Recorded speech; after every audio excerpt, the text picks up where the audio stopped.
আরশি চিরকুটটা পড়ে ছোট ছোট কয়েকটা শ্বাস ফেলল। আরশি কিছুতেই এই মানুষটাকে বুঝে উঠতে পারছে না। যত দেখছে ততই রহস্যময় লাগছে। হুটহাট করে মানুষটার চুপ হয়ে যাওয়া, তার ওপর অধিকার খাটানো, সব কথায় খানিকটা কিছু রহস্য লুকে রাখা, সব কিছু আরশির কাছে অদ্ভুত লাগছে। আরশি মনে মনে নানান রকম চিন্তা ভাবনা করে পাশের অন্ধকার বারান্দার দিকে নজর দিল। বারান্দার পুরো অন্ধকার, আর রুমের লাইটও অফ। হয়তো রৌদ্র ঘুমিয়ে পড়েছে। এত রাতে জেগেই বা থাকবে কেন? আরশির ঘুম আসছিল না, তাই রাত প্রায় 12টায় বারান্দায় এসেছিল। বিনা কারণেই মনটা বড্ড ছটফট করছিল, কিন্তু এখন বারান্দায় এসে রৌদ্রর চিরকুট পেয়ে মনটা যেন আরও বেসামাল হয়ে পড়ল। আরশি নিজের রুমে এসে বিছানায় বসে আনমনেই নিজেকে জিজ্ঞেস করে ফেলল, আমি কেন ওনাকে নিয়ে এত কিছু ভাবছি? কাশফির কথা অনুযায়ী আমি কি সত্যি ওনাকে পছন্দ করে ফেলেছি? আরশি নিজের মনে প্রশ্নগুলো করেই বিরক্ত হয়ে নিজের মাথা দুহাতে চেপে ধরে বলল, না, এটা কখনো সম্ভব না আমার জন্য। আমি কখনো কাউকে পছন্দ করতে পারি না। কাউকে ভালোবাসা আমার জন্য নিষিদ্ধ। রৌদ্রোজ্জ্বল আকাশের নিচে মনমরা হয়ে দাঁড়িয়ে আছে আরশি। আজ প্রায় 10 দিন ধরে আরশি চেষ্টা করছে রৌদ্রের প্রতি যেন অন্যরকম অনুভূতি তার না মনে আসে। এই কয়দিনে আরশি যতটা পেরেছে নিজেকে, মনকে বুঝিয়েছে, বাধা দিয়েছে রৌদ্রের প্রতি কোনো অনুভূতির সৃষ্টি হতে। তবে এই কিছুদিনে রৌদ্র আরশির সাথে আরও বেশি সময় কাটিয়েছে। প্রতিদিন ভার্সিটি নিয়ে যাওয়া, দিনে 2-1 বার চিঠি দেয়া, সব কিছুই রৌদ্র নিজের মন মতো চালিয়ে গেছে। আর আরশির ওপর অধিকার খাটানো যেন তার জন্য অতি পছন্দনীয় একটি কাজ। আরশি চেষ্টা করছে রৌদ্রর এসব স্বাভাবিকভাবেই নিতে। এখন আর আগের মতো অস্বস্তি বোধ করে না রৌদ্রর সাথে থাকলে। একজন প্রতিবেশী, একজন ফ্রেন্ড আর একজন ডক্টর হিসেবে আরশি রৌদ্রকে দেখছে।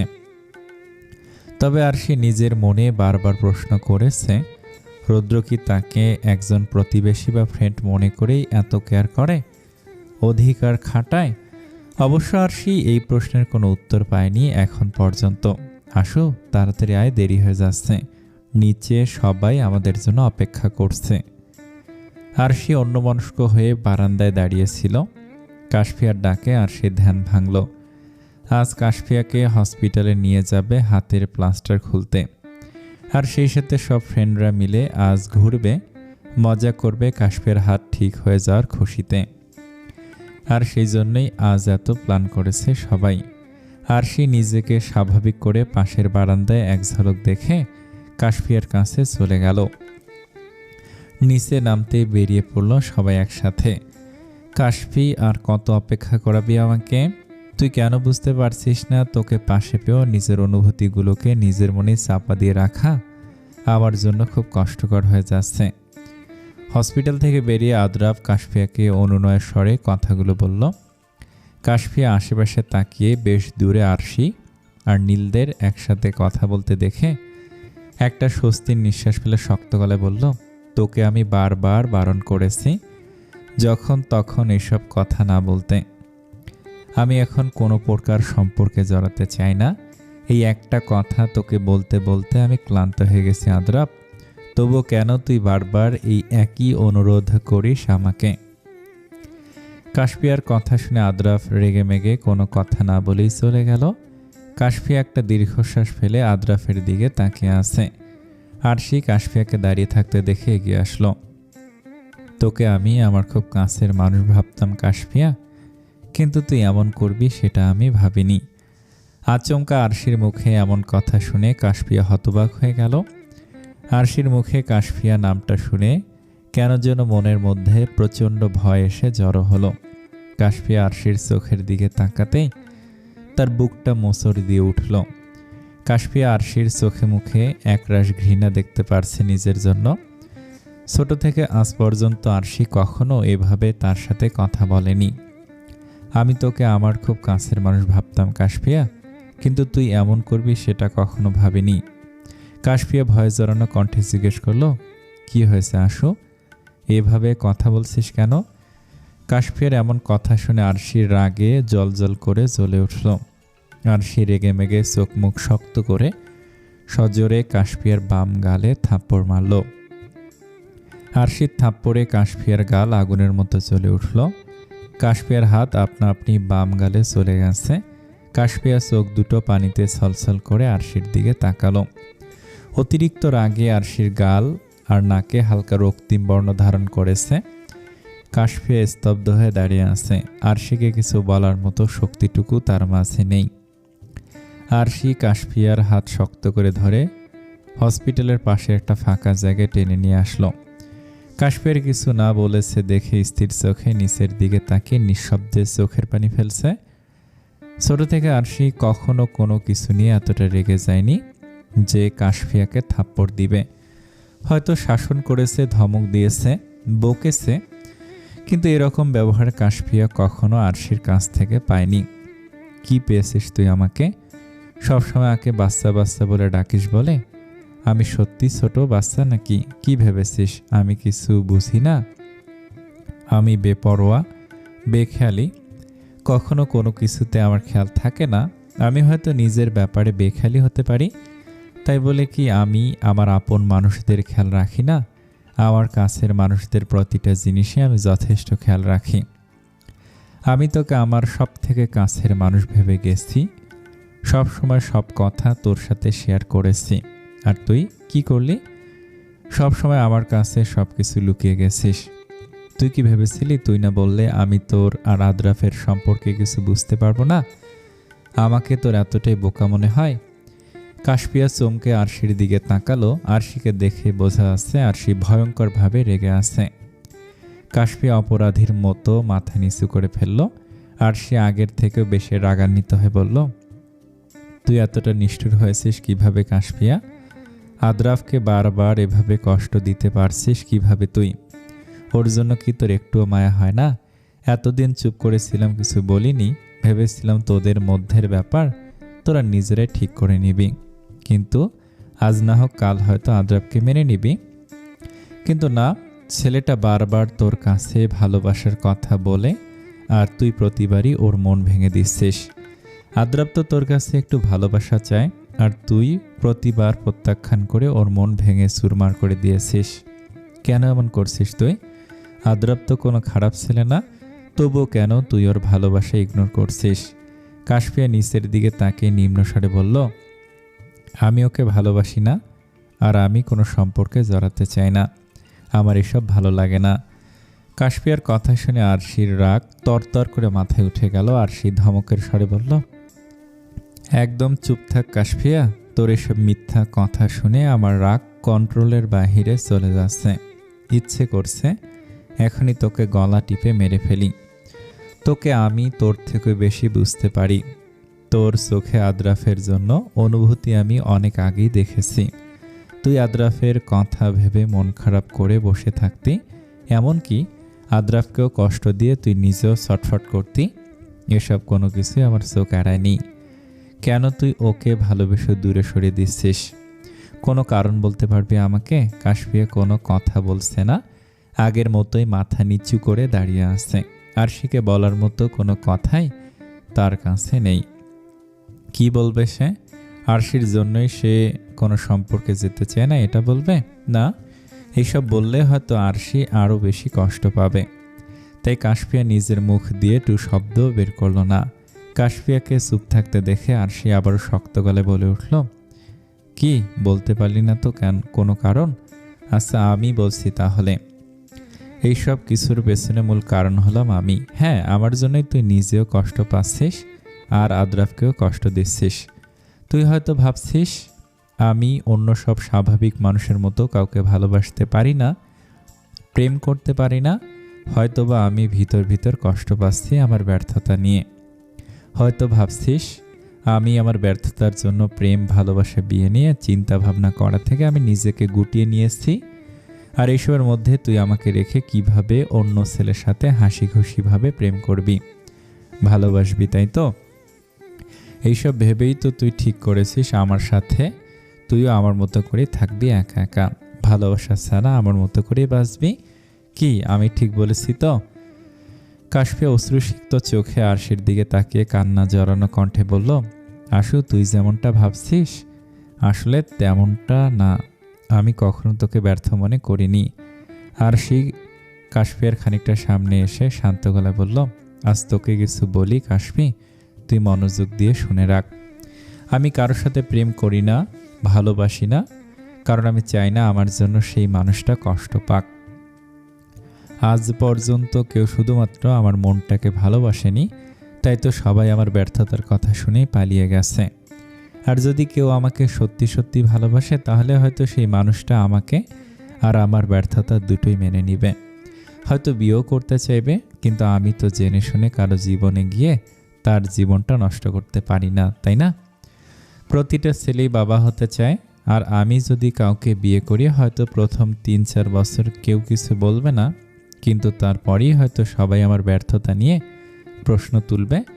তখন হয়তো বা আমার জীবনটা নরকে পরিবর্তন হয়ে যাবে। আমি এখন অনেক ভালোবাসি কাশফি, বিশ্বাস কর আমাকে, আমি খুব ভালো আছি। এখন মাঝে মাঝে নিজের জন্য একটু আফসোস হয়, কিন্তু কারোর সাথে সম্পর্কে জড়ালে আমার সাথে সাথে আরও একটা মানুষের কষ্ট বহন করে বেড়াতে হবে আমাকে। আমি পারবো না রে কাশফি এত মানুষের কষ্ট বহন করতে। আর সেই কথাগুলো শেষ করে একটা দীর্ঘশ্বাস ফেলল। কাশফিয়ার কাঁধে হাত রেখে আবার বলা শুরু করলো, আমার জীবনের সব থেকে কাছের মানুষ তুই কাশফি, তুই আমার কাছে বেস্ট ফ্রেন্ডের থেকেও বেশি কিছু। আমাদের সম্পর্কটাকে কোনো শব্দ বা বাক্যে বর্ণনা করার চেষ্টা করা বোকামি ছাড়া কিছুই না, কারণ আমাদের বন্ধুত্ব কোনো কিছুর মাধ্যমেই প্রকাশ করা যাবে না। তোর সাথে আমার কোনো রক্তের সম্পর্ক নেই, আমাদের সম্পর্ক হলো আত্মার। আমি ছোট থেকে আমার বাবা মার সাথে এত সময় কাটাইনি যতটা সময় আমি তোর সাথে কাটিয়েছি। আর আমি কিভাবে সেই মানুষটাকে কষ্ট পেতে দেখব বলতো কাশফি? আমি নিজের জন্য এতটা কষ্ট পাই না যতটা তোকে মনমরা হয়ে বসে থাকতে দেখে পাই। তুই আর আদ্রাফ, তোরা দুজনে আমার কাছের মানুষ, আমি কিভাবে তোদের কষ্ট সহ্য করব? আর তোরা তো আমার জন্য নিজেদের কষ্ট দিচ্ছিস। তুই এমনটা করে আমার কষ্ট কমাচ্ছিস না, বরং আরও অনেক গুণ বেশি কষ্টের সাগরে ভাসিয়ে দিচ্ছিস। বুঝতে পেরেছিস আমার কথা? কাশফিয়া মাথা নাড়িয়ে হ্যাঁ বলে সাথে সাথে আরশিকে শক্ত করে জড়িয়ে ধরে কান্নায় ভেঙে পড়ল। বাচ্চাদের মতো হেঁচকি তুলে কান্না করছে। আরশি কাশফিয়ার মাথায় হাত বুলিয়ে দিয়ে শান্ত করার জন্য বলল, বাচ্চাদের মতো কান্নাকাটি করিস না তো কাশফি, থাম, এখন শান্ত হ। কাশফিয়ার কান্না থামার কোনো নামই নেই, আগের মতোই ডুকরে ডুকরে কেঁদে যাচ্ছে। আরশি কাশফিয়াকে নিজের থেকে ছাড়িয়ে নিয়ে কাঁদো কাঁদো মুখ করে বলল, কাশফি, তুই তো জানিস ছোটবেলা থেকেই তোর কান্না দেখলে আমিও কান্না করে দিতাম। তোকে আন্টি মারলে তোর আগে আমি কান্না শুরু করলাম। এখন কিন্তু বড় হয়ে গেছি, এখনও যদি তোর কান্না দেখে আমিও কান্না করে দেই, ব্যাপারটা আমার জন্য খুবই লজ্জাজনক হবে। তাই বলছি, প্লিজ তুই কান্না থামা, তা না হলে আমিও এখন কান্না শুরু করে দিব। আমারও কিন্তু কান্না কান্না ভাব পাচ্ছে। আরশির কথা শুনে কাশফিয়া কান্নার মাঝে হেসে দিল। নাক টেনে হিসকি তুলতে তুলতে আরশিকে বলল, আমাকে মাফ করে দিস আশু, আমি এসব কিছু তোর কাছ থেকে লুকাতে চাইনি, আমি না জেনে তোকে আরও বেশি কষ্ট দিয়ে ফেলেছি। আরশি কাশফিয়ার চোখ মুখ মুছে দিয়ে বলল, আমিও সরি তোকে থাপ্পড় দেওয়ার জন্য। আদ্রাবকে রেগে মেগে চলে যেতে দেখে আমার মাথা ঠিক ছিল না, তাই রাগ কন্ট্রোল করতে না পেরে তোর গালে থাপ্পড় দিয়ে বসেছি। এখন এসব কথা থাক, তুই এখন আদ্রাফের কাছে যা। আদ্রাফ তো রেগে চলে গেল। নীল অবশ্য ওর পেছন পেছন গেছে। ভার্সিটিতে যা, ওখানে হয়তো পেয়ে যাবি ওদের। কাশফিয়া কিছুটা অস্বস্তি নিয়ে বলল, কিন্তু? কোনো কিন্তু না, আজ যদি তুই আদ্রাফের রাগ না ভাঙাতে পারিস তাহলে আমি আর তোর সাথে কথা বলবো না। আদ্রাফকে যেন আর কখনো তোর জন্য অপেক্ষা করতে না হয় মনে রাখিস, তাড়াতাড়ি যা এখন। আরশি কাশফিয়াকে এক প্রকার জোর করে পাঠিয়ে দিল। কাশফিয়া চলে যেতে আরশি কেমন যেন স্তব্ধ হয়ে গেল, মুখের হাসিটুকু মিলিয়ে গেল। কেন যেন আরশির ভেতরটা কষ্টে ফেটে যাচ্ছে, বুক ফেটে কান্না আসছে, তবুও কান্না চেপে রাখার ব্যর্থ চেষ্টা চালিয়ে যাচ্ছে। কাশফিয়াকে চলে যেতে দেখেই নীলা দূর থেকে এখন আরশির দিকে এগিয়ে আসলো। পেছন থেকে আরশির কাঁধে কাঁধ রেখে জিজ্ঞেস করলো, কিরে কাশফি? কাশফি তো চলে গেল, তুই এখানে একা একা দাঁড়িয়ে আছিস কেন? আরশি কাঁধে নীলার হাতের স্পর্শ পেয়ে নীলার কথা শেষ হওয়ার আগেই নীলাকে জড়িয়ে ধরে কান্না শুরু করে দিল। নিঃশব্দে ফুপিয়ে ফুপিয়ে কেঁদে যাচ্ছে। নীলা হঠাৎ করে আরশির কান্না দেখে প্রচণ্ড ভয় পেয়ে গেল। বারবার জিজ্ঞেস করে যাচ্ছে কান্নার কারণ, কিন্তু কোনো উত্তর পাচ্ছে না। আশু, কি হয়েছে তোর? হঠাৎ করে এভাবে কান্না করছিস কেন? আরশিকে কোনো কথা বলতে না দেখে নীলার অস্থিরতা আরও বেড়ে যায়। নীলা আরশির পিঠে হাত বুলিয়ে দিয়ে অস্থির হয়ে চিন্তিত গলায় বলল, আশু, আমার খুব চিন্তা হচ্ছে, প্লিজ তুই বল আমাকে কি হয়েছে তোর? আরশি বড় বড় কয়েকটা শ্বাস নিয়ে কান্নাজড়িত কণ্ঠে বলল, আমাকে মাফ করে দিস নীলু। নীলা আরশিকে জোর করে নিজের থেকে ছাড়িয়ে নিল। আরশি মাথা নিচু করে চোখের জল ফেলছে। নীলা আরশির দু কাঁধে হাত রেখে অস্থিরতার সঙ্গে জিজ্ঞেস করল, কী সব আবল তাবল বলছিস? কি হয়েছে আমাকে একটু বল প্লিজ। এভাবে কান্নাকাটি করছিস কেন? আরশি খানিকটা সময় নিয়ে জড়তার সাথে বলল, আমাকে মাফ করে দিস নীলু। আদ্রাফ আর কাশফিকে এক করতে গিয়ে আমি জেনে শুনে তোকে কষ্ট দিয়ে ফেললাম, কিন্তু আমি কি করব বল? আমি তো ইচ্ছে করে তোকে কষ্ট দিতে চাইনি। ওরা দুজন একে অপরকে ভালোবাসে, আমার জন্য কষ্ট পেয়ে যাচ্ছিল, তাই এমনটা করেছি। আরশির কথা শুনে নীলা হকচকে ওঠে। নীলা তো কখনো আরশিকে এসব বলেনি, তাহলে ও কি করে জানলো? নীলা অপ্রস্তুত হয়ে বলল, তুই এসব কি করে জানলি? আরশি হাতের উল্টো পিঠে নিজের চোখ মুছে নিল, কিছুটা স্বাভাবিক হয়ে বলল, আমি ওই দিন থেকে সব বুঝে গিয়েছিলাম। যেদিন তুই আদ্রাফের কথা শুনে নিয়েছিলি, ওই দিন তোর চোখ দেখে আমি সব বুঝে গেছি। নীলা মাথা নিচু করে চুপ করে দাঁড়িয়ে আছে। আরশি আবার বলল, তুই অস্বস্তি বোধ করবি, তাই এসব নিয়ে তোকে সরাসরি কিছু বলিনি। তুই আমাকে মাফ করে দিস নীলু। আমি সব জেনেও তোর ভালোবাসার মানুষকে তোর করে দিতে পারিনি। আদ্রাফ আর কাশফি একে অপরকে ভালোবাসে, তাই আমি ওদেরকে এক করে দিয়েছি, তা না হলে তোরা তিনজনই কষ্ট পেয়ে যেতি। কাশফির বুকটা মোচড় দিয়ে উঠল আদ্রাফ আর কাশফির এক হয়ে যাওয়ার কথা শুনে। চিনচিনে ব্যথা অনুভব করছে নীলার। কান্না আসতে চাইছে, কিন্তু এই মুহূর্তে কান্না করতে চাইছে না নীলা। নিজেকে শক্ত রাখতে চাইছে, ভেঙে পড়তে চায় না সে। বড় বড় কয়েকটা শ্বাস নিয়ে নীলা মাথা তুলে তাকালো, একটা মুচকি হাসি দিয়ে বলল, তুই একদম ঠিক করেছিস আশু। আদ্রাফ তো আমাকে ভালোই বাসে না, আমি ভুল সময়ে ভুল মানুষকে ভালোবেসে ফেলেছি। এ তো অন্য কারো কোনো দোষ নেই। তোর জায়গায় আমি থাকলে ওদের সম্পর্কটা ঠিক করে দিতাম।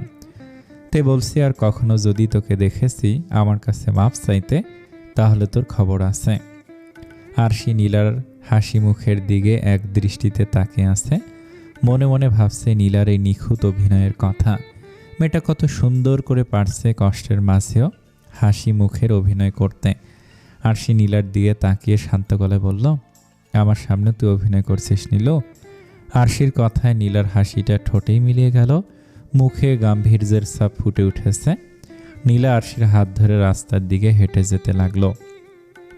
আরশিও চুপচাপ নীলার সাথে হেঁটে যাচ্ছে। শহরের কোলাহলের মাঝে শুধুমাত্র এই দুটি মানুষের মাঝে এক ঝাঁক নীরবতা এসে জেঁকে বসেছে। ফুটপাত দিয়ে নীলা আরশির হাত ধরে হেঁটে যেতে যেতে বলল, জানিস আশু, এই যে আমাদের আশেপাশে এত ব্যস্ত মানুষ দেখছিস, এদের সবার মনেই কিন্তু কষ্ট আছে। কারো কম, আবার কারো বেশি। কেউ নিজেদের কষ্ট প্রকাশ করছে, আবার কেউ নিজের মনের মধ্যে কষ্ট লুকিয়ে রেখে হাসি মুখে ঘুরে বেড়াচ্ছে। কষ্ট প্রকাশ করলে সেটা আরও বাড়বে, নিজের সাথে সাথে আশেপাশের মানুষগুলোর মন খারাপ করে থাকবে। এর চেয়ে বরং নিজের কষ্ট নিজের মধ্যে লুকিয়ে রেখে সবার সামনে হাসি খুশি থেকে আশেপাশের মানুষগুলোকে ভালো রাখাটাই তো বুদ্ধিমানের কাজ, তাই না আশু? আরশি চুপচাপ নীলার কথা শুনছিল। বোকাশোকা অল্পতেই গাল ফুলিয়ে বসে থাকায় মেয়ে আজ কতটা গম্ভীর রূপ ধারণ করেছে। বিজ্ঞদের মতো করে কথা বলছে, নিজের মাঝে কষ্ট লুকিয়ে রাখতে শিখে গেছে। আসলে কষ্ট পেলে মানুষ পাল্টে যায়, শক্ত হয়ে যায়, আগের থেকে বেশি জ্ঞানী হয়ে যায়। কষ্ট থেকে হয়তো মানুষ শিক্ষা নিতে পারে। আর সে মনে মনে নিজেকেই বলতে লাগলো, নীলা তো সত্যি বলেছে, কষ্ট প্রকাশ করলেই সেটা আরও বেড়ে যায়। আমিও তো সব কষ্ট নিজের মধ্যে লুকিয়ে রাখতে পছন্দ করি, যেন অন্য কেউ বুঝতে না পারে। আমার কথা ভেবে মন খারাপ না করে সেই কারণেই তো সবসময় হাসি মুখে থাকি। তাহলে কি নীলু আমার মতোই?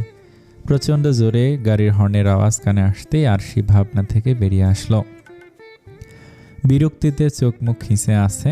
শহরের এই কোলাহল আরশির একদমই ভালো লাগে না। একদম ঠিক বলেছিস নীলু, তুই তো দেখি খুব জ্ঞানী ব্যক্তি হয়ে গেছিস। নীলা আরশির দিকে তাকিয়ে একটা হাসি দিয়ে আবারও সামনের দিকে তাকিয়ে হাঁটা শুরু করলো। কিছুটা পথ যেতেই নীলা শান্ত গলায় বলল, আসু, আমি চাই না বাকির এসব ব্যাপারে কিছু জানো। আমার ব্যাপারটা জানলে হয়তো আদরাফ আর কাশফি আমার সামনে আসতে অস্বস্তি বোধ করবে। আর তুই? আরশির প্রশ্নে নীলা থমকে দাঁড়িয়ে গেল, একই জায়গায় স্থির হয়ে আছে। আরশি নীলার কাঁধে হাত রাখতেই নিম্নস্বরে বলে উঠল, আমার কিছু হবে না আসু। প্রথম প্রথম খারাপ লাগবে, তারপর আস্তে ধীরে সব ঠিক হয়ে যাবে। আজ না হোক কাল তো সত্যিটা মেনে নিতেই হবে। আরশি পরিস্থিতি স্বাভাবিক করতে বলল, আস্তে সব বাদ দে, তুই নিশ্চিন্তে থাক। আমি এমনিতেও আমাদের মাঝের কথা কাউকে কিছু বলতাম না, তাই এখন এসব বাদ দিয়ে চল ফুচকা খেতে যাই।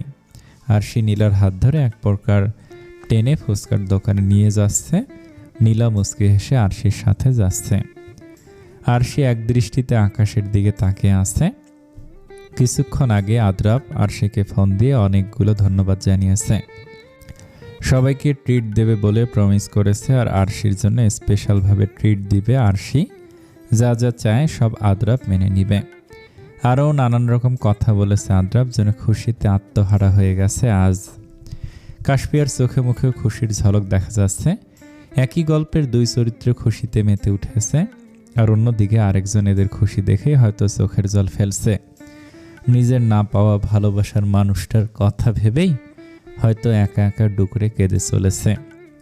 আরশি একটা দীর্ঘশ্বাস ফেলল। আরশি বুঝতে পারছে না এখন তার আদরাফের কথা ভেবে খুশি হওয়া উচিত নাকি নীলার জন্য কষ্ট পাওয়া উচিত। আরশি আকাশের দিকে তাকিয়ে নিজের ভাবনার জগতে নানা রকম চিন্তা ভাবনায় ব্যস্ত হয়ে আছে। কিন্তু অপর বারান্দা থেকে একজোড়া তৃষ্ণাতুর চোখ অপলকভাবে তাকিয়ে আছে তার দিকে। সেদিকে আরশির কোনো খেয়াল নেই। আজ সারাদিন আরশিকে না দেখে রৌদ্রর মন বড্ড বেশি ছটফট করছিল। কখন আরশিকে এক নজরের জন্য দেখতে পাবে সে অপেক্ষাতেই সারাদিন কাটিয়েছে। হাজার ব্যস্ত সময়ের মধ্যেও হুটহাট আরশির চিন্তা তীরের মতো রৌদ্রর মন মস্তিষ্কে এসে আঘাত হানে। এই মুহূর্তে আরশির এই মলিন মুখটাই রৌদ্রর কাছে মোহনীয় লাগছে। অন্ধকারের মধ্যে চাঁদের আলোতে আরশির মুখে যেন মুগ্ধতা উপচে পড়ছে। আরশির চোখে জমে থাকা টলমলে করা অশ্রুজল মনে হচ্ছে মুক্তার মতো চিকচিক করছে। এতেই যেন প্রচণ্ড মায়াবী লাগছে আরশিকে। রৌদ্রর মনে হচ্ছে আরশির দিকে এভাবে তাকিয়ে থেকেই হাজারো নির্ঘুম রাত কাটিয়ে দিতে পারবে। হঠাৎ করে রৌদ্রর চোখ পড়ল আরশির চোখে আটকে রাখা নোনা জলের এক ফোঁটা জল গাল বেয়ে গড়িয়ে পড়ল। সেই সাথে রৌদ্রর বুকটাও স্যাঁত করে জ্বলে উঠল। খানিকটা উত্তেজিত হয়ে আরশিকে জিজ্ঞেস করে বলল, মিস আরু, আপনার কি কিছু হয়েছে? আরশির কোনো উত্তর পেল না। আরশি এখন আগের মতোই গভীর চিন্তা মগ্ন হয়ে আছে। রৌদ্র এবার খানিকটা উচ্চস্বরে আরশিকে ডাক দিল, মিস আরু। রৌদ্রের এমন আকর্ষণ কারা ডাকে আরশির হুঁশ ফিরল। তৎক্ষণাৎ পাশের বারান্দায় তাকে রৌদ্রকে দেখে আরশি চমকে উঠল। রেলিংয়ের ওপর দুহাত দিয়ে দাঁড়িয়ে আছে রৌদ্র। কপালে চিন্তার রেখা ভেসে উঠেছে। আরশি অন্যদিকে ফিরে রৌদ্রর চোখের আড়ালে চোখের পানি মুছে নিল। নিজেকে স্বাভাবিক করে বলল, জি, আপনি ঠিক আছেন তো ডক্টর? আপনাকে চিন্তিত মনে হচ্ছে। রৌদ্র ভুরু কুঁচকে সন্ধিহান কণ্ঠে বলল, আমি ঠিক আছি, কিন্তু আপনাকে ঠিক মনে হচ্ছে না। কি হয়েছে আপনার? কি নিয়ে এতক্ষণ ধরে গভীর চিন্তায় মগ্ন ছিলেন? আরশি মলিন মুখে নিচের দিকে তাকিয়ে আছে, হাত কচলাচ্ছে অনবরত।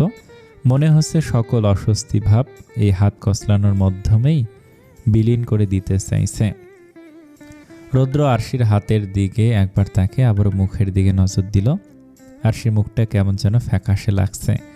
রৌদ্র শান্ত গলায় বলল, মিস আরু, নিচে আসুন, আমি অপেক্ষা করছি। আরশি চমকে রৌদ্রের দিকে তাকালো, বিস্ময় নিয়ে বলব, এই সময় নিচে যাব মানে? রৌদ্র হাত ঘড়িতে নজর দিয়ে বলল, তেমন রাত হয়নি, সবেমাত্র 10টা বাজে। এখানে এভাবে দাঁড়িয়ে থাকলে কিছুক্ষণের মধ্যে আপনার হাতে মৃত্যু ঘটবে। আরশি রৌদ্রর কথার মানে বুঝতে না পেরে ভুরু কুঁচকে জিজ্ঞাসক দৃষ্টিতে তাকালো। রৌদ্র চোখের ইশারায় আরশির হাতের দিকে তাকাতে বলল। আরশি নিজের হাতের দিকে তাকিয়ে সাথে সাথে দুহাত আলাদা করে ফেলল। আরশির এভাবে হাত কসলাচ্ছিল তা আরশির নিজেরই খেয়াল ছিল না। আপনি যদি সব সময় অস্বস্তিতে এভাবে হাত কসলাতে থাকেন তাহলে কখন যে আপনি নিজের হাতের চামড়া ছিঁড়ে খুঁড়ে দিবেন সেটা আপনি নিজেই বুঝতে পারবেন না। যাই হোক, নিচে গেটের কাছে আসুন। আরশি ইতস্তত করে বলল, কিন্তু এখন? রৌদ্র আরশিকে ইতস্তত করতে দেখে আশ্বাসের সুরে বলল, আমাকে ভরসা করেন তো মিস আরু? আরশি রৌদ্রর মুখের দিকে এক ঝলক তাকিয়ে ওপর নিচে মাথা নাড়িয়ে হ্যাঁ জানালো। তাহলে আমার ওপর ভরসা রেখে নিচে আসুন, আমি অপেক্ষা করছি। রৌদ্র আরশিকে কথাটা বলে বারান্দা থেকে চলে গেল। আরশি একটা দীর্ঘশ্বাস ফেলে পাখিগুলোর দিকে তাকিয়ে নরম স্বরে বলল, তোদের মালিকের হুটহাট করে কি হয় রে? এই রাতের বেলা বাইরে গিয়ে কি করব আমি? পাখিগুলো আরশির কথা শুনে চেঁচামেচি শুরু করে দিল। আরু নামের পাখিটা চিরকুট চিরকুট করছে অবিরাম। আরশির নাম রাখা এংরি বার্ডটা খাঁচার এক পাশে চুপ করে বসে আছে। আরশি পাখিটার দিকে সরু চোখে তাকিয়ে বলল, তোর সাথে তো দেখছি নামটা পুরোপুরি ম্যাচ করেছে। তুইও তো তোর গোমরামুখ মালিকের মতোই গম্ভীর হয়ে বসে আছিস দেখা যাচ্ছে। অসভ্য একটা। আরশি চটপটিয়ে কথাগুলো বলে রুমে চলে আসবে। তখনই পাখিটা পরপর দুবার অসভ্য অসভ্য বলে উঠল। আরশি ভরকে গিয়ে পেছন ফিরে পাখিটার দিকে তাকালো। অসহায় কণ্ঠে অনুনয় করে বলতে লাগলো, এইটাই তোর শিখতে হলো?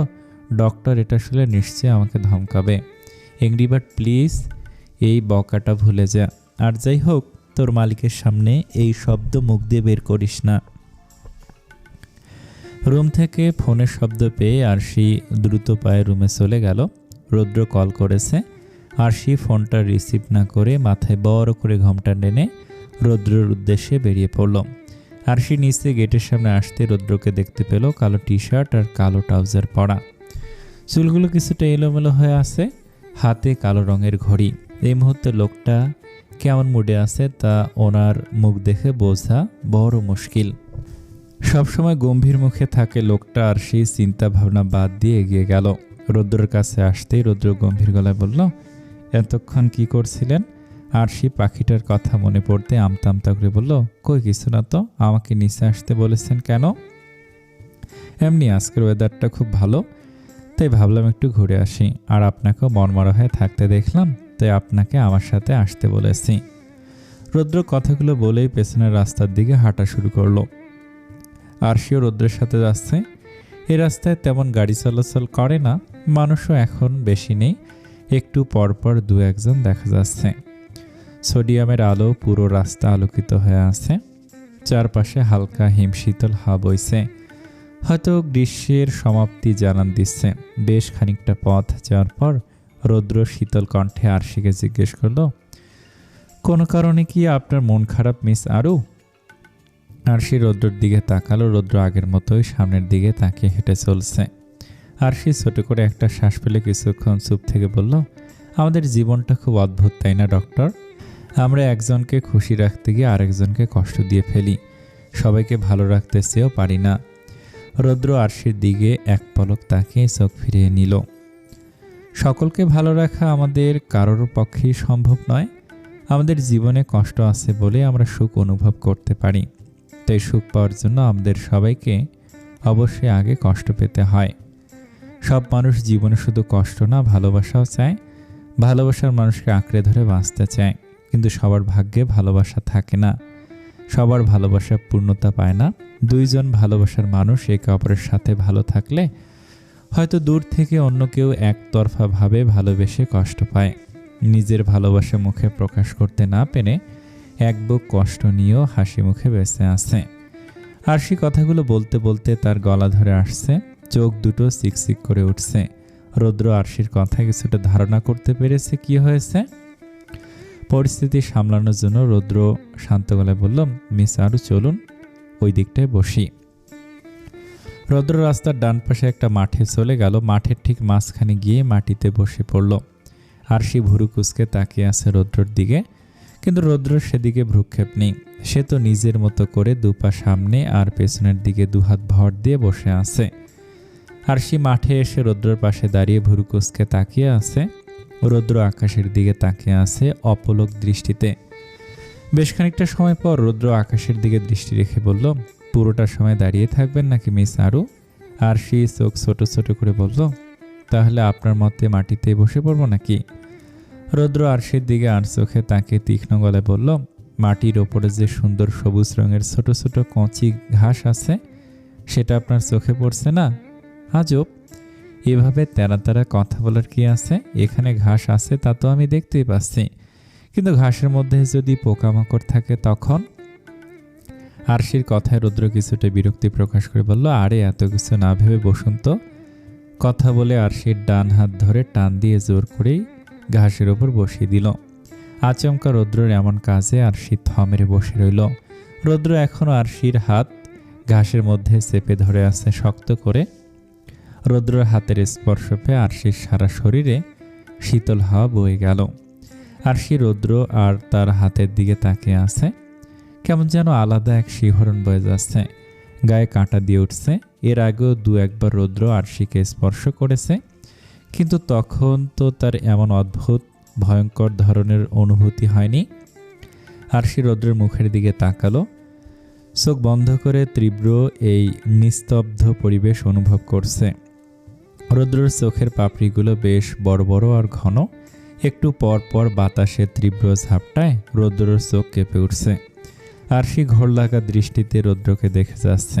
রৌদ্র চোখ বন্ধ রেখেই নরম গলায় বলে উঠল, সবসময় এমন মুগ্ধকর পরিবেশ আর আবহাওয়া দেখা যায় না, তাই সুযোগ থাকলে সেটা উপভোগ করতে শিখুন। পোকামাকড়, ধুলোবালি, রাতের সময় এত কিছু নিয়ে চিন্তা ভাবনা না করে শুধু এই সুন্দর মুহূর্তের কথা ভাবুন। শহরে এমন পরিবেশ দেখা পাওয়া খুবই দুষ্কর। একবার শুধু এই শীতল নিস্তব্ধ প্রকৃতির মাঝে নিজেকে বিলিয়ে দিয়ে দেখুন, সব দুঃখ কষ্ট নিমেষে উধাও হয়ে যাবে মাথা থেকে। রৌদ্র কথাটা বলে আরশির হাত আরো শক্ত করে চেপে ধরল। আরশি এবার খানিকটা কেঁপে উঠল। আরশি তৎক্ষণাৎ রৌদ্রের থেকে নজর সরিয়ে নিল। আকাশের গোলাকার উজ্জ্বল চাঁদটার দিকে তাকালো। একটু পরপর কালো মেঘে ঢেকে যাচ্ছে, আবার উজ্জ্বল হয়ে উকি দিচ্ছে। মনে হচ্ছে লুকোচুরি খেলছে। আরশি নিজের চোখ দুটো বন্ধ করে অনুভব করতে লাগলো এই নিরিবিলি প্রকৃতি। এই মুহূর্তে আরশির মন মস্তিষ্কে শুধু একটাই গান বাজছে আর উঠছে, একটা ছেলে মনের আঙিনাতে ধীর পায়েতে এক্কা দোক্কা খেলে, বন পাহাড়ি ঝর্ণা খুঁজে বৃষ্টি জলে একলা ভিজে। একটা ছেলে মনের আঙিনাতে ধীর পায়েতে এক্কা দোক্কা খেলে, বন পাহাড়ি ঝর্ণা খুঁজে বৃষ্টি জলে একলা ভিজে। সেই ছেলেটা আমায় ছুঁয়ে ফেলে, সেই ছেলেটা আমায় ছুঁয়ে ফেলে। আমি তো বেশ ছিলাম চুপিসারে, ছোট্ট মেয়ে সেজে একটা কোণে, সবুজ বনে নীলসে আলো জেলে, স্বপ্ন ভেজা মাটিতে পা ফেলে। আমি তো বেশ ছিলাম চুপিসারে, ছোট্ট একটা মেয়ে সেজে এক কোণে, সবুজ বনে নীলসে আলো জেলে, স্বপ্ন ভেজা মাটিতে পা ফেলে। সেই ছেলেটা হঠাৎ এলো মনে, সেই ছেলেটা হঠাৎ এলো মনে। হঠাৎই আরশির ফোন বেজে উঠল। ফোনের রিংটোনের শব্দে আরশি আর রৌদ্রের ভাবনায় ব্যাঘাত ঘটল। আরশি এক ঝটকায় চোখ মেলেই বা হাতে রাখা ফোনটা সামনে আনলো। কাশফিয়ার নাম্বার দেখে ভয়ে একটা শুকনো ঢোক গিলে রিসিভ করলো। সাথে সাথে অপর প্রান্ত থেকে কাশফিয়া ঝাঁঝালো কণ্ঠে বলে উঠল, এই ফাজিল, তুই আমাকে না বলে এই রাতের বেলা কোথায় গেছিস?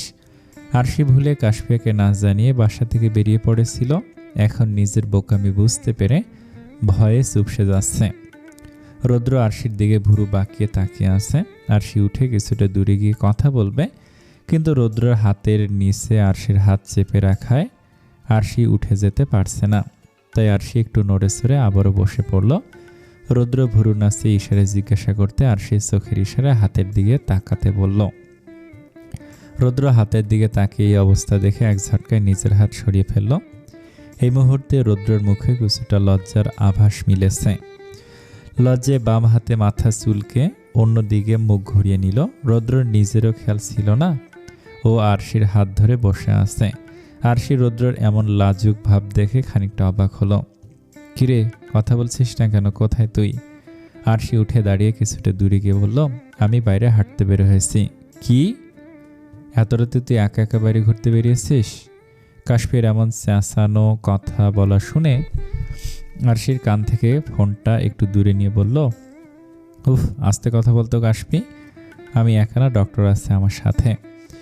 কাশফিয়া একটা স্বস্তির নিঃশ্বাস ফেলে সন্দেহ গলায় বলল, বাহ, রৌদ্র ভাইয়ের সাথে আবার ঘুরতেও যাওয়া হচ্ছে নাকি? কাশফি প্লিজ, আবার শুরু করেছিস এইসব? কাশফিয়া চিন্তিত গলায় বলল, আচ্ছা যাই হোক, নীলুর সাথে তোর কথা হয়েছে? সে কখন থেকে ফোন দিয়ে যাচ্ছি, কিন্তু ফোন অফ আসছে বারবার। আর নীলাও তো বাসায় নেই যে, ওকে ফোন করে কিছু জিজ্ঞেস করব। নীলার ফোন বন্ধ শুনে আরশি কিছুটা চমকে উঠল। চোখে মুখে চিন্তার ছাপ স্পষ্ট ফুটে উঠেছে। রৌদ্র আরশির দিকে এগিয়ে এসে দাঁড়ালো। আরশি খানিকটা রেগে উচ্চস্বরে কাশফিয়াকে বলল, কেন, তুই কেন বারবার নীলু ফোন দিচ্ছিস বুঝতে পারছি না। ওকে একটু একা ছেড়ে দে তো কাশফি। রৌদ্র চোখ বড় বড় করে বিস্ময় নিয়ে তাকাতেই আরশি নিজেকে সামলিয়ে নিল। নিম্ন স্বরে আমতা আমতা করে বলল, মানে তুই শুধু শুধু চিন্তা করছিস? নীলুর সাথে আমার কথা হয়েছে, ওর ফোনে চার্জ নেই, তাই বললাম তুই বারবার ওকে ফোন করিস না, আমি এখন রাখছি, তুই ঘুমিয়ে যা এখন। আরশি একদমে কথাগুলো বলেই তাড়াতাড়ি ফোন কেটে দিল। কাশফিয়াকে কিছু বলার সুযোগই দেয়নি। কাশফিয়া আরশির এমন অদ্ভুত ব্যবহার দেখে বোকা বনে গেল। ফোন হাতে নিয়ে ড্যাব ড্যাব করে তাকিয়ে আছে। পরক্ষণে সব চিন্তা ভাবনা মাথা থেকে ছেড়ে ফেলল। হয়তো রৌদ্রের সাথে আছে তাই এমন অদ্ভুত আচরণ করেছে, এটা ভেবে কাশফিয়ার চিন্তা করল না। আরশি ফোন রেখে একটা দীর্ঘশ্বাস ছাড়ল। নীলাকে বারবার বারণ করেছে শুনে আরশি নিজের অজান্তেই কাশফিয়ার ওপর রেগে গিয়েছিল। রৌদ্র আরশির দিকে তাকিয়ে বলল, নীলা ঠিক আছে তো? আপনার সাথে কথা হয়েছে সত্যি? আরশি মাথা নাড়িয়ে না জানালো। তাহলে আপনি মিথ্যে বললেন কেন? এই সিচুয়েশনে কি আপনার চিন্তা হচ্ছে না আপনার ফ্রেন্ডের জন্য? আরশি চমকে উঠে রৌদ্রকে জিজ্ঞেস করলো, আপনি কিভাবে বুঝলেন এইসব? আমি তো আপনাকে পুরোপুরি কিছুই বলিনি। রৌদ্র গম্ভীর গলায় বলল, যতটুকু বলেছেন তাতেই বুঝতে পেরেছিলাম কি হয়েছে, আর এখন শিওর হয়ে গেলাম কার সাথে কি হয়েছে। আরশি ছোট্ট করে বলল, ও এখন কি করবেন? নীলার বাসায় যাবেন? আরশি নির্লিপ্তভাবে জিজ্ঞেস করলো, নীলুর বাসায় যাব কেন? রৌদ্র ভুরু কুঁচকে চিন্তিত গলায় বলল, যদি উনি খারাপ কিছু করে ফেলেন। রৌদ্রের কথায় আরশি মাথা নিচু করে কিছুটা সময় চুপ করে রইল। মনে মনে নানান রকম হিসেব নিকেশ করে মাথা তুলে রৌদ্রের দিকে তাকালো। শান্ত গলায় বলল, নীলু এমন কিছু করবে না আমি জানি। কথাটা বলে আরশি আগের জায়গায় গিয়ে বসে পড়ল। রৌদ্র আরশির পাশে এসে বসল। দুজনে চুপ করে বসে আছে। রৌদ্র আরশির থেকে নজর সরিয়ে ছোট করে একটা নিঃশ্বাস ফেলল। আরশি আকাশের দিকে তাকিয়ে আছে। চারটা কালো মেঘে ঢেকে আছে এখন, বাতাসও বইছে না। কেমন যেন এক গুমোট থমথমে পরিবেশ হয়ে গেল মুহূর্তের মধ্যেই। যে মানুষটা অন্যের সুখের কথা ভেবে নিজের কষ্ট লুকিয়ে রাখে, অন্য কাউকে কিছু বুঝতে না দিয়ে হাসি মুখে ঘুরে বেড়ায়, আর যাই হোক, সেই মানুষটা কখনো নিজের ক্ষতি করার মতো বোকামি করতে পারবে না আমি জানি। নীলুকে হয়তো এতদিন বোকাশোকা ইমোশনাল মেয়ে মনে হয়েছে সবার, হয়তো এখনো সবাই তাই ভাবে, কিন্তু আমি দেখেছি ওর ভিতরের অন্য এক রূপের অস্বস্তি। নিজেকে সব সিচুয়েশনে সামলিয়ে নেওয়ার মতো শক্ত মানসিকতা আছে ওর মধ্যে, তাই ওকে নিয়ে আমি চিন্তা হচ্ছে না। এই মুহূর্তে হয়তো একা একা বসে অঝরে চোখের পানি ফেলছে, প্রচণ্ড কষ্ট পাচ্ছে, একদমই ভেঙে পড়েছে এই মুহূর্তে। হয়তো সারাদিন অভিনয় করে ক্লান্ত হয়ে পড়েছে, তাই এখন নিজেকে অন্ধকার রুমে বন্দি করে রেখেছে নীলু। কারোর সাথে যেন কথা বলতে না হয় সেজন্যই ফোন অফ করে রেখেছে। রৌদ্র অপলক দৃষ্টিতে তাকিয়ে আরশির সব কথা শুনল। আরশির মতো বেখেয়ালি মেয়ে তার ফ্রেন্ডদের ব্যাপারে এত বেশি খেয়াল রাখে, সেটা দেখে রৌদ্রর ঠোঁট আপনা আপনি প্রসারিত হয়ে গেল। মুগ্ধ নয়নে তাকিয়ে আছে রৌদ্র আরশির গম্ভীর মুখে। বাহ, আপনি তো খুব বড় হয়ে গেছেন মিস আরু, জ্ঞানী মানুষের মতো কথা বলা শিখে গেছেন। আরশি ভুরু বাঁকিয়ে রৌদ্রের দিকে তাকালো। চটপটিয়ে বলে উঠল, কেন এতদিনকে আমাকে বাচ্চা মনে হয়েছে নাকি? আপনার মতো পিচ্চি মেয়েকে আর কি বা মনে হতে পারে? আরশি ক্ষিপ্ত হয়ে কর্কশ গলায় বলল, আপনি কিন্তু বড্ড বেশি বাড়াবাড়ি করছেন ডক্টর। রৌদ্র উঠে দাঁড়িয়ে হাত দিয়ে শরীর ঝেড়ে নির্লিপ্ত কণ্ঠে বলল, বাচ্চাদের মতো ঝগড়াঝাটি না করে এখন বাসায় চলুন, বাচ্চাদের বেশি রাত পর্যন্ত বাইরে থাকা ঠিক না। আরশি প্রচণ্ড রেগে বসা থেকে উঠে রৌদ্রের দিকে তেড়ে গেল, কিন্তু হলো তার বিপরীতে। এলোমেলোভাবে পা ফেলতে গিয়ে তাল সামলাতে না পেরে পেছনের দিকে ঝুঁকে পড়ল। আরশি পড়ে যেতে নিলেই রৌদ্র আরশির ডান হাত শক্ত করে ধরে ফেলে। আরশি ভয়ে চোখ মুখ খিঁচে বন্ধ করে ফেলে। রৌদ্র একটা পৈশাচিক হাসি দিয়ে বলল, এবার নিজেই প্রমাণ পেলেন আপনি যে একটা বাচ্চা, শুধু বাচ্চা না, বেখালি বাচ্চা। রৌদ্র কথাটা বলে আরশির হাত টান দিয়ে একদম নিজের কাছে নিয়ে আসে। আরশি সোজা হয়ে দাঁড়িয়েই চোখ খুলে ফেলল। নিজেকে রৌদ্রের এতটা কাছে দেখে হকচকিয়ে পেছনে ফিরতেই হাতে টান পড়ল। রৌদ্র আরশির হাত এখনো ধরে রেখেছে, মুগ্ধ নয়নে তাকিয়ে তার রুদ্রাণীর দিকে। রুদ্র হাত ছেড়ে দিতেই আরশি লজ্জায় মাথা নিচু করে গটগট করে রাস্তার দিকে এগিয়ে গেল। রৌদ্র একটা মুচকে হাসি দিয়ে আরশির পেছন পেছন যেতে লাগলো। ঘুটঘুটে অন্ধকার রুমের এক কোণে গুটিসুটি মেরে বসে আছে নীলা। দু হাঁটুতে মুখ গুজে দিয়ে হেঁচকি তুলে কান্না করে যাচ্ছে অনবরত। চুলগুলো এলোমেলো হয়ে ছড়িয়ে ছিটে আছে। মেঝেতে পড়ে আছে ভাঙাচোরা মোবাইলের এক টুকরো। বিছানার পাশেই টেবিলেই রাখা আছে খাবার, ঠিক যেমনটা দিয়ে গিয়েছিল তেমনই আছে। কান্নাকাটি করার বেশ কিছুক্ষণ পর মাথা তুলে তাকালো নীলা। চোখগুলো রক্তবর্ণ ধারণ করেছে। চোখ মুখ ফুলে চেহারা যেন একদমই অন্য রূপে পরিণত হয়ে গেছে। তবুও খুব স্নিগ্ধ লাগছে, মায়াবী লাগছে। দুধে আলতা গায়ের চামড়ায় কান্নার ফলে লালচে আভা ফুটে উঠেছে। এই মুহূর্তে নীলাকে দেখলেই হয়তো যে কেউ মুগ্ধ হয়ে যাবে। কান্নার পর মেয়েদের সৌন্দর্য দ্বিগুণ হয়ে যায়, এটা নীলা দেখলেই প্রমাণিত হবে। নীলাকে দেখে সবাই মুগ্ধ হলেও হয়তো তার ভালোবাসার মানুষটাই মুগ্ধ হয় না। তার ভালোবাসার মানুষ তো এখন অন্য কারো ভালোবাসায় মুগ্ধ। নীলা দুহাত দিয়ে চোখ মুখ মুছে চুলগুলো ঠিক করে নিল। নিজেকে সামলিয়ে মেঝে থেকে উঠে বারান্দায় চলে আসলো। দুহাত রেলিংয়ের উপর রেখে আকাশের দিকে অপলক চোখে তাকিয়ে আছে। বড় বড় কয়েকটা শ্বাস নিয়ে একটা মুচকি হাসি দিয়ে সুর তুলে গান গাইতে লাগলো। জন্ম মৃত্যুর আবর্তনে পুনর্জন্ম হবে, তোমার আবার দেখা পাবো কখন কে জানে। জন্ম মৃত্যুর আবর্তনে পুনর্জন্ম হবে, তোমার আবার দেখা হবে কখন কে জানে। দূরে যাও, সরে যাও, রেখে যাও কিছু স্মৃতি। তোমার আমার জানি আমার একটি জন্ম আমার কবু হবে না। জানি আবার এমন করে তোমায় দেখা পাবো না। জানি আবার একটি জন্ম আমার কবু হবে না। জানি আবার এমন করে তোমার দেখা পাবো না। সোজা সত্য এক কথা, সত্য কথা বলি, তোমায় ভীষণ রকম ভালোবাসি। হাজার যুদ্ধে ভয়ে গেছে মনে, তোমায় এই কথা বলবো বলে। বলা হয়নি কথা কি ছিল এই মনে, বলা হয়নি কথা কি ছিল এই মনে। জানি আবার একটি জন্ম আমার কবু হবে না। জানি আবার এমন করে তোমার দেখা পাবো না। জানি আবার একটি জন্ম আমার কবু হবে না।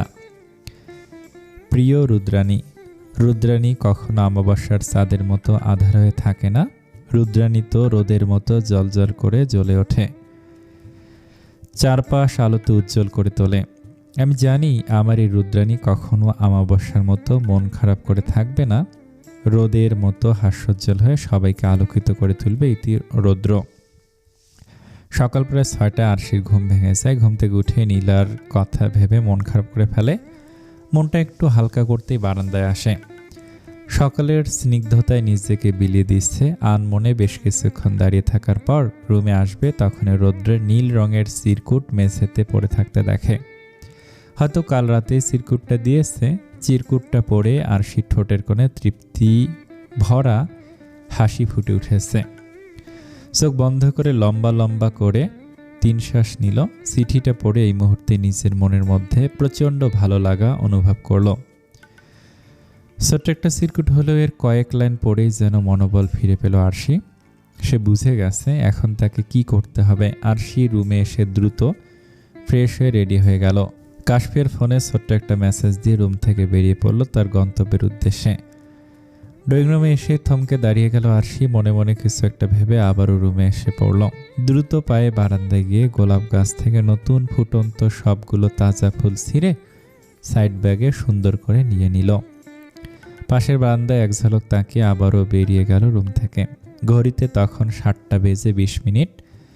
আরশি টাইম দেখে একটা বড় শ্বাস নিয়ে কলিং বেলে চাপ দিল, কিন্তু কোনো সারা শব্দ নেই। পরপর 3বার কলিং বেল বাজানোর পর দরজা খুলে গেল।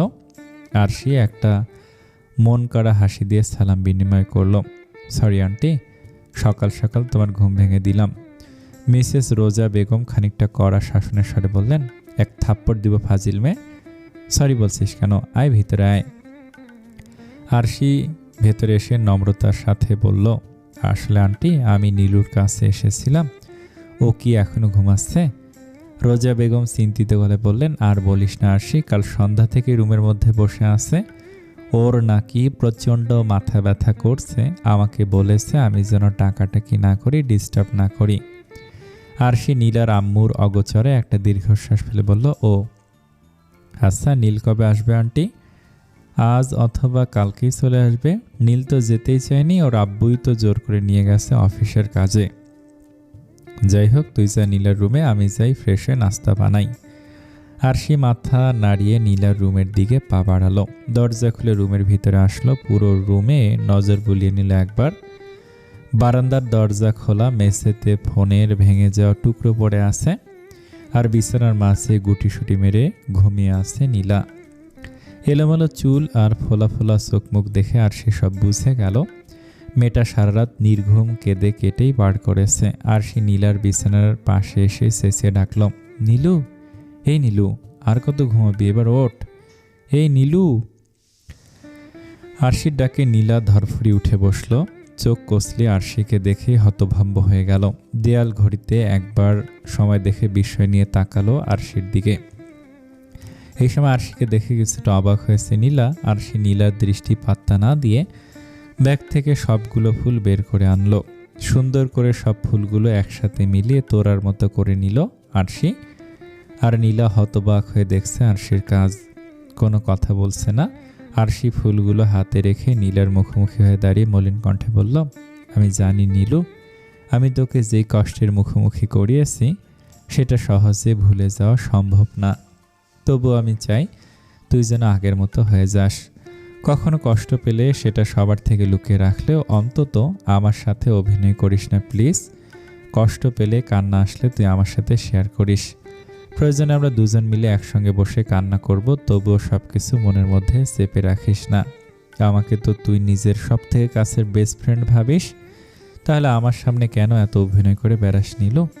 নীলা অশ্রুসিক্ত চোখে আরশির দিকে আছে তাকিয়ে। নোনা পানিতে ভরে উঠেছে তার দুটি চোখ, হয়তো এখনই গাল গড়িয়ে পড়বে। আরশি নীলার দিকে ফুলগুলো এগিয়ে দিয়ে বলল, ভালোবাসার মানুষ হারিয়ে ফেলেছিস তো কি হয়েছে, আমি তো আছি। I will you be my soulmate Nilu. নীলার এবার চোখের জল ছেড়েই দিল। কান্নারত অবস্থাতেই ঠোঁটে হাসির রেখা ফুটে উঠেছে আরশির পাগলামি দেখে। আরশি নীলার পাশে বসতে নীলা আরশিকে জড়িয়ে ধরে বাচ্চাদের মতো কেঁদে দিল। আরশি নীলার মাথায় হাত বুলিয়ে শান্ত করার চেষ্টা করছে। কিছুটা সময় পর নীলা নিজেকে সামলিয়ে নিয়ে সোজা হয়ে বসে। আরশির হাত থেকে ফুলগুলো নিয়ে একটা মিষ্টি হাসি উপহার স্বরূপ দিল। আরশি মুখে কিছুটা গম্ভীরভাবে নে বলল, এই আদ্রাফ, হারামি নেই তো কি হয়েছে, আমি তোর জন্য রাজপুত্র খুঁজে বের করব। জাস্ট কিছুটা দিন অপেক্ষা কর। তুই আর আমার হবু দুলাভাই হবে বেস্ট কাপল।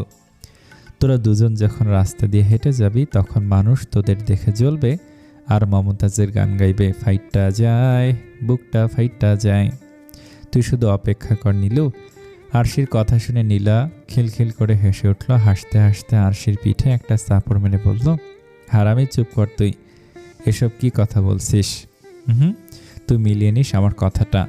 নীলা আরশির দিকে কিছুক্ষণ তাকিয়ে থেকে বলল, তোকে অনেক অনেক ধন্যবাদ আশু, তুই সকাল সকাল আমার মন ভালো করে দিলি। বস তুই, আমি রেডি হয়ে আসি, আজ আমরা দুজন অনেক ঘুরবো। নীলা কথাগুলো বলতে বলতে ওয়াশরুমের দিকে এগিয়ে যেতে লাগলো। আরশি কিছুটা খেপে গিয়ে চেঁচিয়ে বলল, আর কখনো আমাকে ধন্যবাদ বললে তোর দাঁত ফেলে দেব নীলু। নীলা একটা ভ্যাংসি কেটে ওয়াশরুমে চলে গেল। মেঘলা বিকেল, চারপাশে অন্ধকার আর আকাশে কালো মেঘের খেলা হচ্ছে। শরীর কেঁপে ওঠার মতো হিমশীতল বাতাস বইছে। আরশি বারান্দায় একা একা দাঁড়িয়ে আছে। কোমর পর্যন্ত চুলগুলো বাতাসে উড়িয়ে দিচ্ছে। পরনে নীল রঙের কামিজ আর সাদা রঙের ওড়নাটাও বাতাসের সাথে তাল মিলিয়ে হেলে দুলে নড়ছে। আরশি চোখ বন্ধ করে শীতল পরিবেশ অনুভব করছে। আজ আরশির মনটা বড্ড বেশি ভালো। নীলাকে আগের মতো হাস্যোজ্জ্বল দেখে বেশ স্বস্তি পেয়েছে। সারা সকাল নীলার সাথে ঘুরে ফিরে বাসায় পৌঁছে কাশফিয়াকে পেল না। কাশফিয়া বেরিয়েছে আদ্রাফের সাথে ঘুরতে।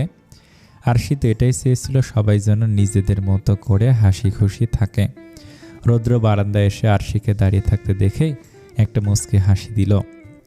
রেলিংয়ের পাশে এসে আরশির দিকে দৃষ্টি নিক্ষেপ করে দাঁড়ালো। আরশির দিকে কিছুক্ষণ তাকিয়ে থেকে আচমকা বলে উঠল, মিস আরু, নিচে আসুন। আরশি চমকে ওঠে, ফটাফট চোখ মেলে রৌদ্রের দিকে তাকালো। রৌদ্র দেখে আরেক দফায় চমকে উঠল আরশি। মুচকি হাসি দিয়ে পকেটে দুহাত গুজে নীল রঙের শার্ট পরে দাঁড়িয়ে আছে। এই মুহূর্তে তাকে নীল রঙের শার্টে দেখার চেয়ে বেশি অবাক হয়েছে এই গম্ভীর মানুষটার মুখে হাসি দেখে। আরশির চাহনি দেখে মনে হচ্ছে রৌদ্রর মুখে হাসি দেখাটা খুবই অবিশ্বাস্য কিছু। আরশিকে ড্যাব ড্যাব করে তাকিয়ে থাকতে দেখে রৌদ্রর ঠোঁটের হাসিটা আরও প্রসারিত করে বলল, আমাকে দেখার পরও অনেক সুযোগ পাবেন আরু। আরশি থমকালো, চোখের আকার বিস্ময়ে গোলাকৃতি ধারণ করলো। গলার কাছে আটকে আসতে লাগলো নিঃশ্বাস। রৌদ্র এভাবে তুমি সম্বোধন করে কথা বলছেন কেন? আর মুচকে হাসছিনি বা কেন? আরশি জ্ঞান শূন্য হয়ে গেছে। গলা দিয়ে কথা বের হচ্ছে না। রৌদ্রের এমন ব্যবহারে আরশির গলার স্বর যেন কৌতূহলের নিচে চাপা পড়ে আছে। কানে ভেসে আসছে রৌদ্রর শান্ত শীতল কণ্ঠ, কি হলো মিস আরু, কোথায় হারিয়ে গেলেন? আরশির হুঁশ ফিরল, চোখ জোড়ায় কৌতূহলের রেশ। একটা জোরালো শ্বাস ফেলে বলল, না কিছু না। রৌদ্রর হাসল, ডান হাতে কপালের ওপর আশ্রয় পড়া চুলগুলো পেছনে ঢেলে দিল। নম্র কণ্ঠে বলল, 5 মিনিট সময় দিচ্ছি, নিচে আসুন। রৌদ্র কথা শেষ করে চলে গেল, বরাবরের মতো আরশির প্রত্যুত্তরে অপেক্ষা না করে। আরশির বড় বড় চোখগুলোতে বিস্ময়ের তারা খেলে গেল। আজও আবার বাইরে যেতে বলছে তাকে, কিন্তু আজ আবার কেন? আরশি ফুস করে নিঃশ্বাস ছাড়ল। ধপধপ পায়ে রুমে চলে আসলো। সাদা রঙে ওড়নাটা বড় করে মাথায় ঘোমটা টেনে নিল।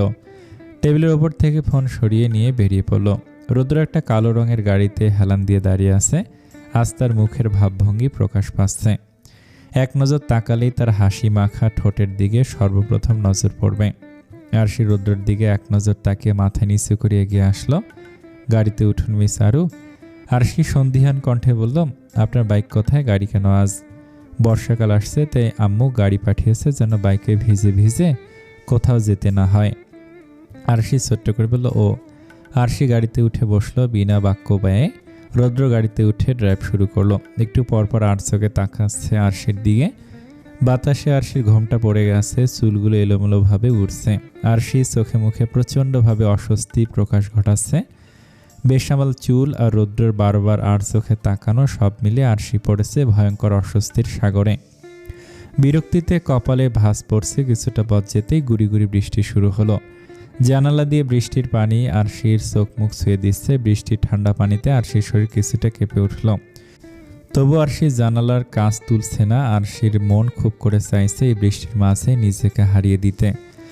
আরশির মনে সে ইচ্ছে যেন রৌদ্রের মনে হানা দিল। নির্জন এক ফাঁকা রাস্তায় এসে গাড়ি থামিয়ে দিল। পিচ ঢালা সরু রাস্তার দুপাশে বড় বড় গাছ, তাছাড়া আর কিছুই দেখা যাচ্ছে না আশেপাশে। রৌদ্র গাড়ি থেকে নেমে গেল। আরশি চমকে রৌদ্রের দিকে তাকালো।